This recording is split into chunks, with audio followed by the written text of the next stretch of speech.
So good afternoon and welcome to Preparing for PIM, How to Approach an Enterprise PIM Project.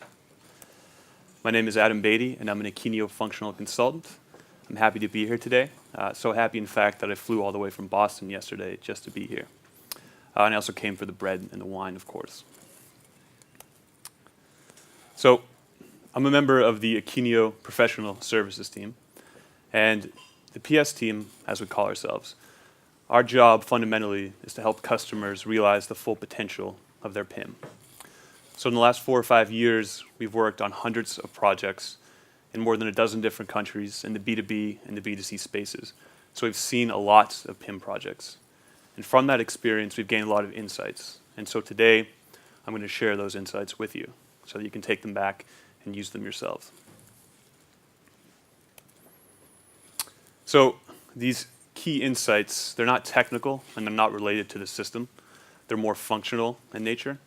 And so first we're going to talk about some kind of key principles, and then we're going to get more specific and look at some more specific actions that you can take. All right, so the first thing to remember about a PIM project is that it's often more complex than you think. So the PIM is still relatively new. A lot of customers don't necessarily understand what the PIM does. Perhaps the decision makers do, but oftentimes the people actually involved in implementing the PIM aren't that familiar with PIM, and they don't realize how involved it is. So for example, I had a customer email me a couple months ago and ask for a setup guide, right? And he told me that he was going to use this guide and in a single afternoon set up his entire PIM project. So I told him that that was ambitious, and that it was so ambitious that it was actually, in fact, impossible. And it was impossible not because Akeneo is complex, not because the software is complex. I think any of you that have worked in the PIM and in Akeneo understand that it's pretty intuitive, it's pretty easy to use. But the complexity comes from the customer themselves. So how the company itself creates, collects, enriches, and distributes information. That's complex, and that's what customers sometimes don't realize. So we're going to look at this complexity and kind of where it comes from, and then we're going to talk about those principles and the actions that you can take to help make things clear. So the first thing you have to understand is that a PIM project involves many different teams. So you can have a product team, you can have an e-commerce team, a media team, a marketing team, an ERP team. There's lots of different teams. Every customer is different. Every customer is organized differently. And all these teams, they have different goals, they have different perspectives, they have different ways of working. So that adds complexity. So a couple of my PS colleagues, for training purposes, built out an example of a process flow. Just something that people could look at and get an understanding for what's involved in a PIM project. And here it is. And if you look at it, it's very complex.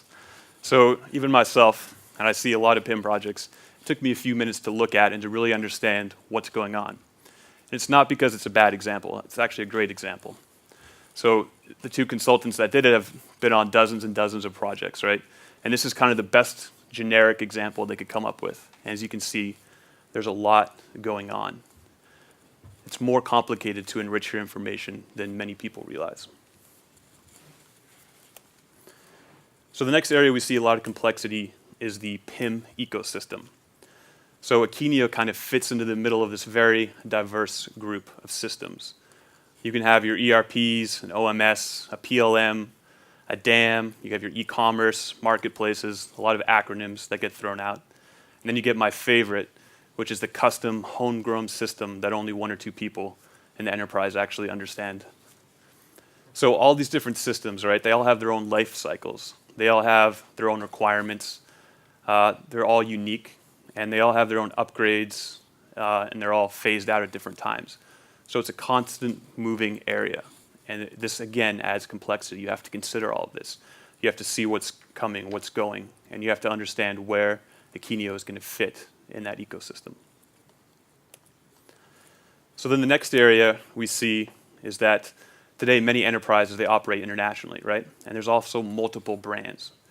So everything I just described to you, the teams, and again, the ecosystem can be duplicated. So you could have a US group that has its own teams, its own process of enrichment and its own systems. And then you could have a European group that has, again, their own teams, their own system of doing things, and then their own systems, right? And it could be one enterprise that wants one PIM. So you have to take all of this complexity and put it together and have one comprehensive PIM. So again, a lot of moving pieces. So how do you make sense of it, and how do you set yourself up for success? So again, we're going to start with some key principles. And these are the things I'll tell customers in the very first call, right? And these are just guiding principles that you should always have in the back of your mind. And they'll always point you in the right direction. They're not necessarily going to give you the right answer, but they'll point you in the correct direction. So the first principle is summed up nicely by our CEO, Fred, who you all just saw this morning. I'll give you a moment to read the quote.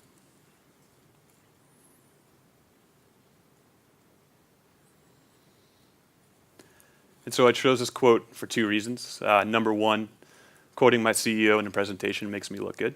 And then number two, it's relevant, right? So the PIM is just a tool. So the PIM alone is not enough. What you need to look at is the people, the processes, and the systems surrounding the PIM, and how they're organized and how they're arranged. It's very important.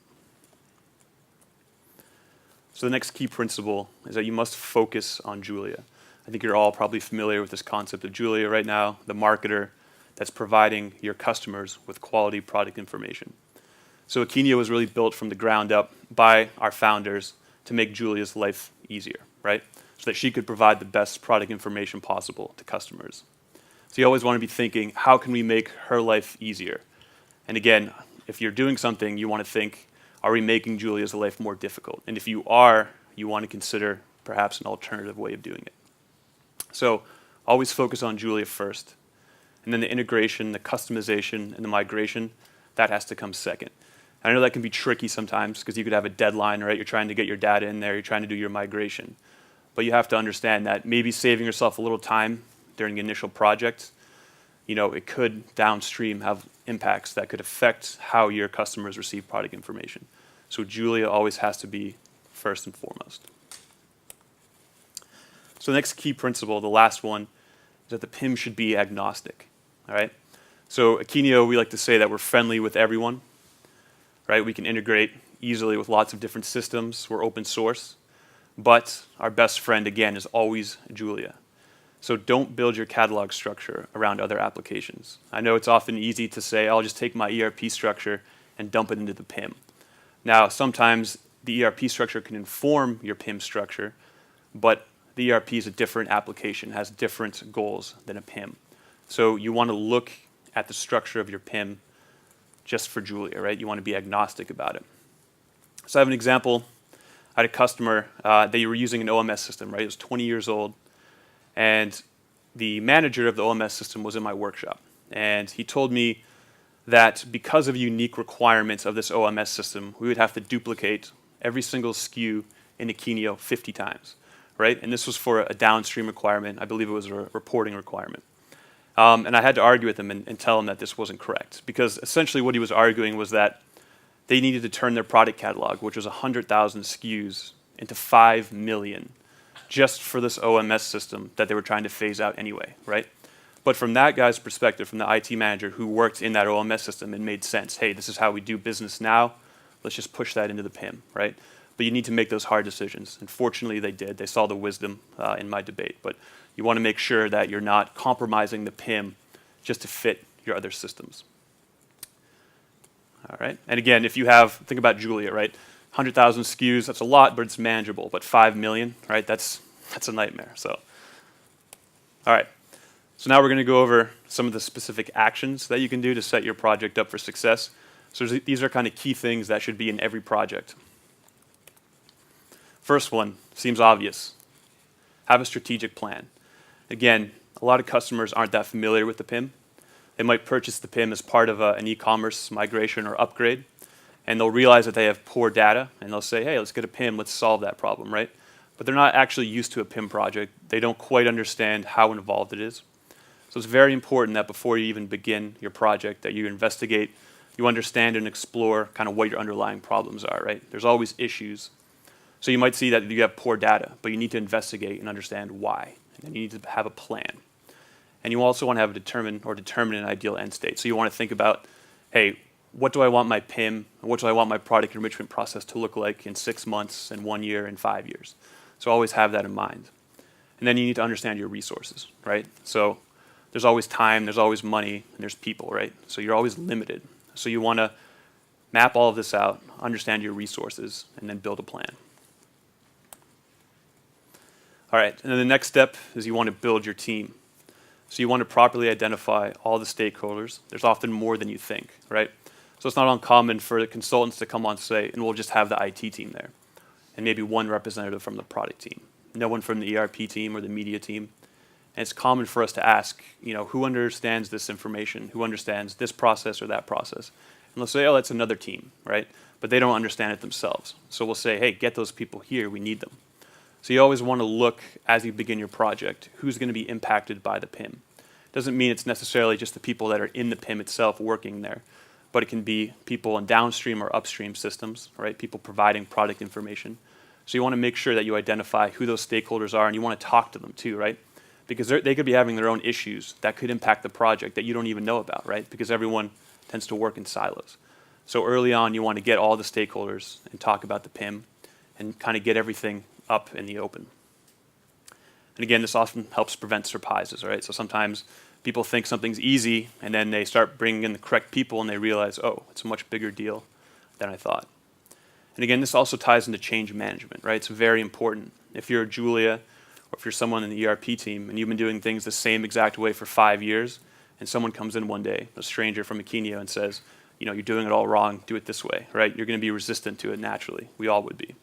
So you want to make sure that everyone's on board early on, that they understand there's going to be changes, and that in the end it's going to be better for them and better for the enterprise. So you want to consider change management as you go about preparing for your project.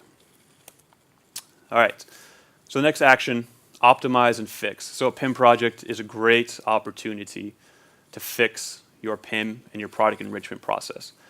So right now, e-commerce is very dynamic. It's changing constantly. There's new systems coming in, new ways of doing business. And so often large enterprises in particular are guilty of just kind of duct taping everything together, right? A new system comes along. How can we get it in? We have a deadline. Let's just make it work. Let's do a workaround, right? So if you're installing a PIM, it's a great opportunity to circle back around and kind of look at those processes that aren't ideal and that aren't efficient and redesign them, right? So you want to have a new kind of fresh start. So you don't want to bring your old mistakes into the new PIM. All right, so the last action is to govern your data, right? So fundamentally, with the PIM, what we're trying to do is provide our customers with the best product experience and the best product information possible. So if you have poor data, even if you have everything else done perfectly and correctly, if you have poor information, if you have incomplete information, you're not going to make your customers happy, right? So you need to go back and look at your data. You need to fix it. You need to make it better. If you look here, we have kind of a common example. So we have some text attributes. You see 3 meters is written in multiple different ways. The product weight is written in multiple different ways. So some customers will say, hey, we need to get this information in. Let's make it a text attribute and just push it in, right? When really what they should be trying to do is looking at cleaning up this information, right? So they should try to get something uniform. I made a little example here of a multi-select or simple select attribute. So they need to map all of this back to this, right? And that provides much better information for your customers, right? It's something you always want to be thinking about. And it's not always something that you can do overnight. I understand, some customers have millions of lines of data, right? You can't clean that all up in a couple weeks. So maybe start and do a phased approach, right? So begin with kind of the high value data and then continuously clean it and cleanse it. It's something that can be ongoing. All right, so a quick recap. Again, our 3 kind of guiding principles that you want to have in every Akeneo project. Again, remember the PIM is just a tool. It's about the people and the processes and how you organize everything. Business first, focus on Julia, right? Make her life easier. That's why the PIM was created. That's what we're all here for. Again, the PIM should be agnostic. Don't take other systems and their requirements and dump them into the PIM. Build the PIM for Julia's sake. Then the specific actions. So have a plan, right? Again, very obvious, but you'd be surprised. Make sure you have a plan of action as you enter your PIM project. Then build your team. Think about all the stakeholders. Think about who's going to be working in the PIM, who's going to be impacted in the PIM, and get them on board.